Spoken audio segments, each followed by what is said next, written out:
Hey, thanks for making it to Veterans Info Tap. I'm glad you made it. Wanted to talk to you today about the mass exit of employees from the VA. Now, this video is going to be a little bit different than some of the others that you may have seen.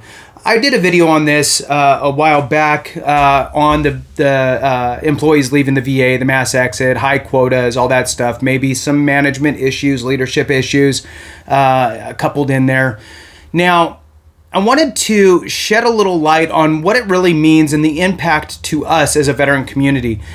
So there's kind of a couple different sides to the whole story. So when we say VA, a lot of times we just put everything underneath the VA blanket and just think of everything with the VA, which rightfully so, we should. But I think as content creators, right, like myself, right, pushing out information, sometimes we'll say VA, and we may even read an article and we're just saying VA, VA, VA. And the reality is that it might be primarily the VBA. So remember that the VA is the umbrella. And underneath that umbrella, you have three silos. You have the VBA, Veterans Benefits Administration. You have the VHA, the Veterans Health Administration. That's your clinics and hospitals and so forth, and vet centers. And then you have your national cemeteries. So when we say VA, well, that covers them all. Now, again, in some cases, it might not be all of these silos that are affected, or the majority might fall in one specific silo. And that's the case, at least in my opinion. I mean, believe me, I've been wrong 1,000 times, so I'm not that high on my horse to go, I'm always right? So I could be wrong, but I'm pretty sure that the mass exit, at least from the things that I've read, is primarily pointing toward workers in the VBA. Now, there's also issues in the VHA, the Veterans Health Administration, with doctor shortages, nurse shortages, that type of stuff.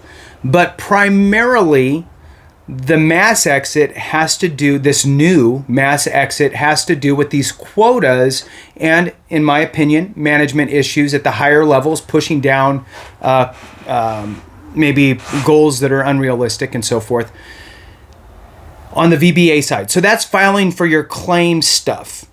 Okay, so I want to jump into it a little bit, read a little bit of one article, then I'm going to shift over to one specific on the healthcare side to look at the contrast between what I believe is primarily VBA versus VHA.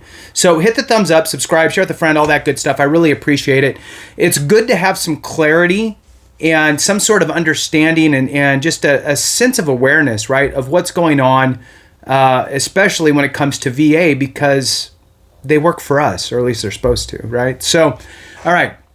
So the first article here, the headline, thousands of workers leave the VA amid a flood of new cases and quota demands. Okay, well, new cases and quota demands, automatically the nugget in that is, well, that's VBA, right? So when we're hearing this stuff coming from news articles, right, and content creators like myself pushing out information, the sentence says thousands of workers leave the VA. Well, again, that's the umbrella.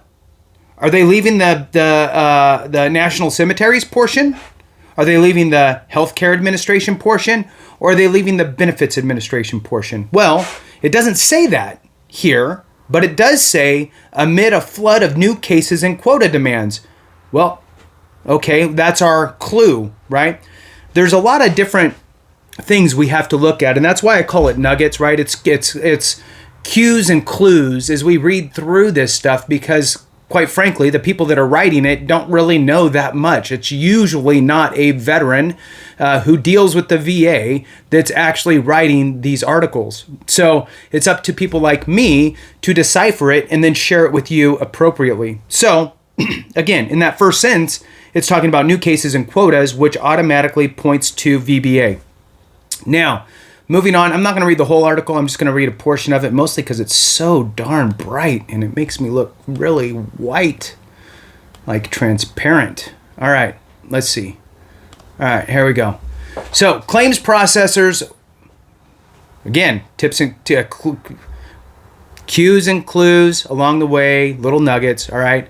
You'll start to pick up on them as we hear them. So bang the desk, right? So claims processors with the Department of Veterans Affairs say they have strained to keep up with the flood of new cases brought on by the PACT Act and existing quota systems that pits their livelihoods against the veterans they signed up to help, as a growing number of processors leave the job. So again, this is all VBA. So they're saying VA, but again, how is it going to affect you? If you're not filing any claims, that's not affecting you. If you are filing a claim, that can affect you, right? And look, to me, if it doesn't affect me, it doesn't matter because it's affecting my brothers and sisters. But I just want you to understand what impacts you're going to face individually. So the PACT Act expanded benefits, and it goes on to talk about all that it's done. It says here, the processors were struggling to manage the workload even before the PACT Act, with more than 2,000 having resigned or retired since 2020, and a number of departures has grown each year, data shows. The PACT, and then it goes on to talk a little bit more about the morale and all that good stuff. So as I continue to kind of skim through it, it doesn't really speak too much about anything else other than the processors and quotas and that type of stuff. There's a next little section here. The VA launched an aggressive hiring push to prepare for the surge in claims and now has about 12,900 processors. Nearly 5,000 of them joined in 2022, and more than 6,500 were brought on board in 2023, the agency said. But seasoned workers worry mounting pressures of the job will keep the door revolving. So in other words, you're filling a bucket with holes in it, right? So if you have a toxic environment, look, many of you watching have been in leadership roles, management roles, maybe you've owned businesses, maybe you're directors and VPs and so forth, and you get it. A toxic environment and toxic leadership it doesn't matter how good you recruit and you're filling your bucket because you have all these mismanagement type issues happening, and so everything is leaking out, so you're constantly having to fill it. So you need to shift focus, and instead of shifting the focus to let's hire as many as we can, let's fix the problem we have, fix some of these holes in the bucket, and then fill it, right? So moving on, the VA has become a turnstile for employees, the third claim processor said. So they took some quotes from them. It says here, unattainable demand. And again, it's all speaking to just the environment of the processors for VA claims, which means the VA benefits side. So now I'm gonna finish this part up here with this.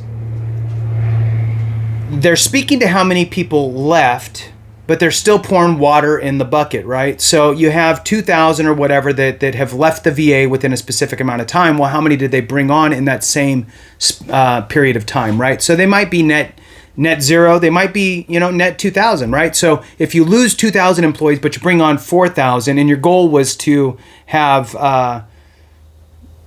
6,000, right? Well, now you're short 2,000 because you brought in 4, but you lost 2, so you're net 2. So really you're 4,000 short of your goal, right?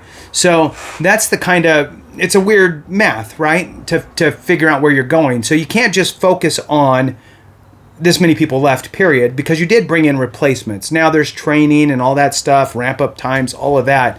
And if the management issues don't get fixed, you're still going to have burnout and all that stuff and people leaving in bad attitudes. So let's shift gears now over to this other article that I found here, and it's short-ish, and I'll do the same kind of thing, kind of skim through it, give you my 2 cents. So this one is from the Federal News Network, and magically, they actually don't say VA has done X. They actually call out the VHA. So they say in their headline, VHA, which remember is the Veterans Health Administration or Healthcare Administration, VHA more than doubles fiscal year 2023 workforce growth target, ramps up HR hiring.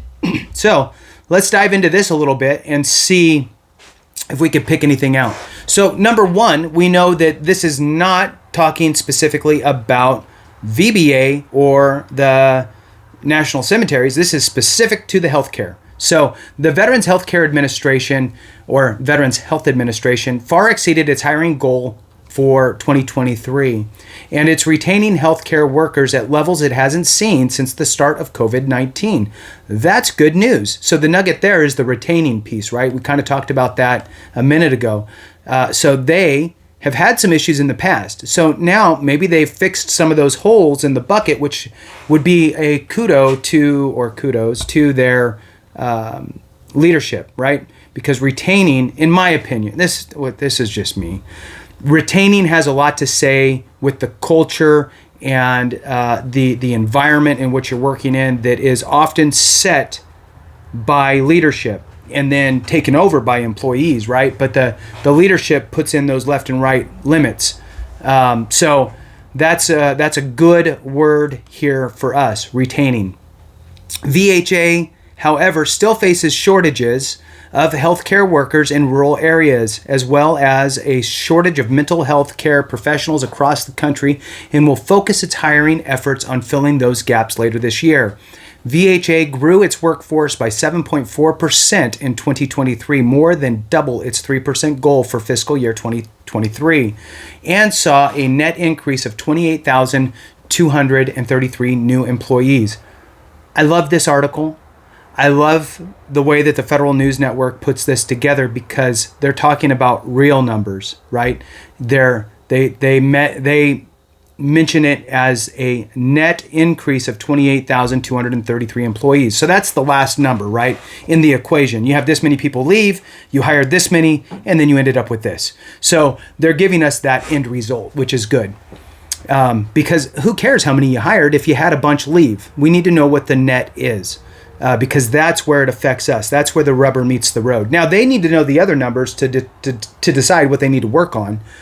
So moving on, Under Secretary for Health, Sharif Ellenhall, said the agency in fiscal year 2023 saw its highest rate of workforce growth in more than 15 years.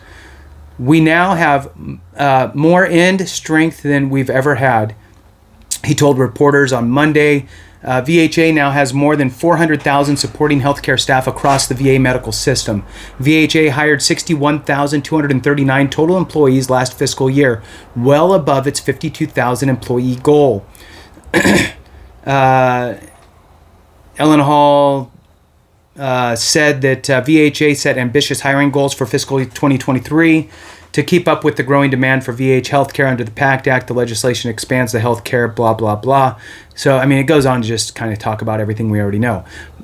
But the reality here is that it looks like VHA is turning the corner a little bit, and they're figuring it out. Now, they're not perfect. They still have major issues with healthcare providers, but the numbers are starting to trend in the right way versus the VBA.